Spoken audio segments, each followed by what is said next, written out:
independence did not bring much change in terms of the economic programs of the new nation. Private ownership of the means of production was left to the old ways of loans rather than equity. Bailouts in agriculture continued. The rural road access for transporting goods were poor, almost with an attitude that should have been very different to that of Sir Edward Denham, but was not. The vast majority of the rural peasantry were ignored, and migration to the cities, especially Kingston, quickly overwhelmed the social infrastructure. In hindsight, the admonitions of Edward Seaga and Dudley Thompson were coming home to roost. Incentives to foreign capital were accelerated, and the local investment climate was not planned so as to produce sustainable development. Education did not address the need for the new scientific and technical skills associated with the vision of Arthur Lewis or the industrial reorganization in America envisioned by Frederick Winslow Taylor. Our few graduates found easy and lucrative employment elsewhere, and our main high schools continued to imitate old British grammar schools. Andrew Downs, in an analysis of the Arthur Lewis program, offered the opinion that local capital continued to be risk-averse. He further stated, and I quote, "With the low levels of per capita income, the low levels of savings will be insufficient to meet the level of industrialization needed to resolve the unemployment problems." End of quote. The country's choices thus far seem to indicate a preference for extractive industries. Sugar, built on free slave labor, bauxite, tourism, the short-lived garment industry, and now ICT bring no technology that is owned by us. The profits are not retained, and only wages, usually low by our expectations, and utilities remain here.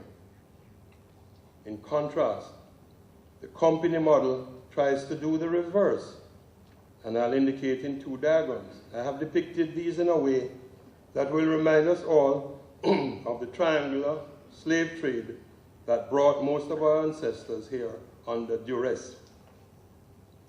I guess the company's way was somewhat a reversal of the dependency on the extractive industries and a reversal of the slave trade. The strategy almost seems to be colonization in reverse. Not the brutal kind, but rather a way of expanding markets and keeping the profits and innovation here in Jamaica. If this strategy continues to allow growth, then the over 60 countries that they do business with will soon grow again. From one market to 66 in a relatively short time is remarkable, but has been a task to keep human resources expanding while maintaining the company's core values in a very different society. The first diagram really is Jamaica's position, and it shows that external markets have patented technology, capital, and a knowledge of world markets. They come to Jamaica where we have idle local capital, sometimes, low-skilled labor, raw materials, and tax incentives. The intermediate goods produced go to somewhere else where they are transformed further by high-skilled labor, and final transformation by advanced technology, and the profits from that return to the external markets. In the case of the GraceKennedy model, GraceKennedy has the capital, high-skilled labor, and ideas. The capital, ideas, and high-value-added products and services are transformed through the company's subsidiaries and distribution intermediaries by high-skilled labor, trade incentives via external bilateral agreements. They are sold in high-value-added markets external to Jamaica, and the profits are returned here and retained by the company in Jamaica. Douglas Hall quotes, and I quote, "The most damaging consequence of powerful colonialism, such as the British exercise, is the encouragement it gives to imitation and the deterrence to creativity.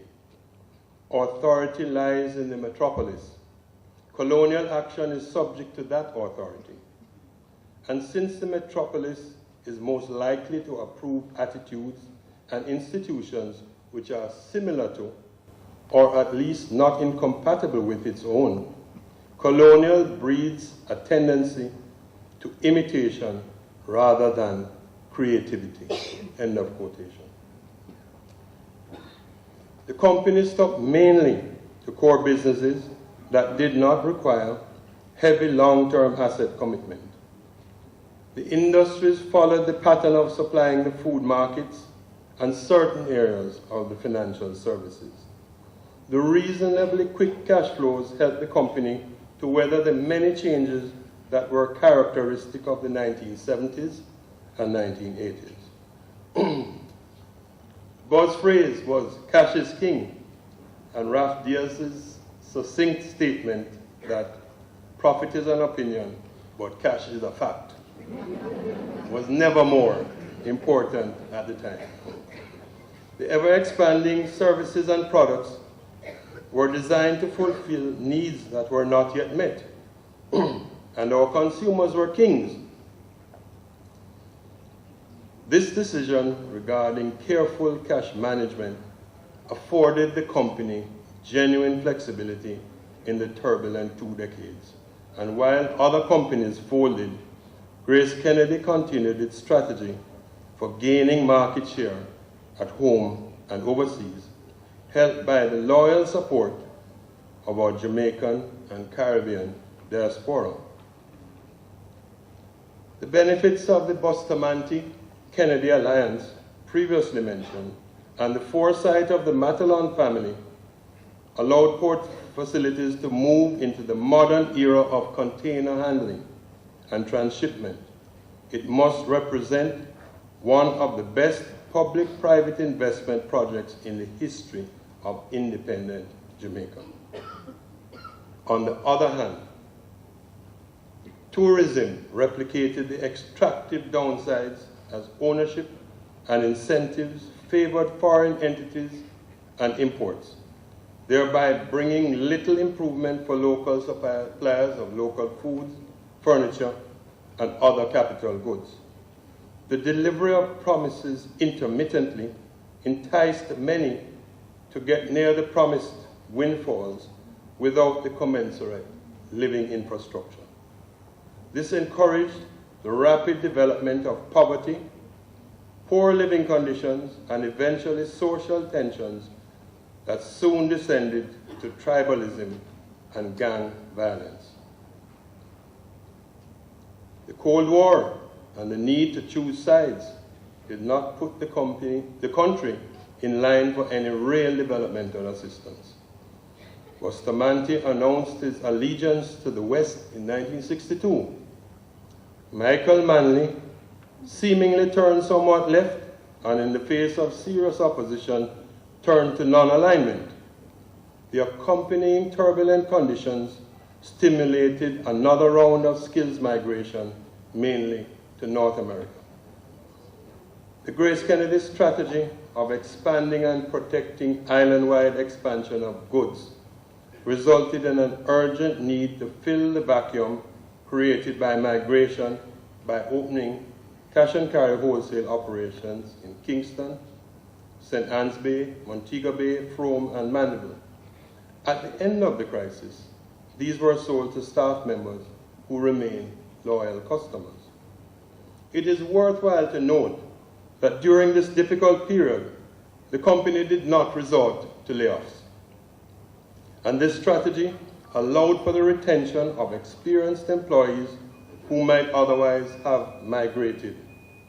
This bold move paid off greatly when market conditions returned to normality.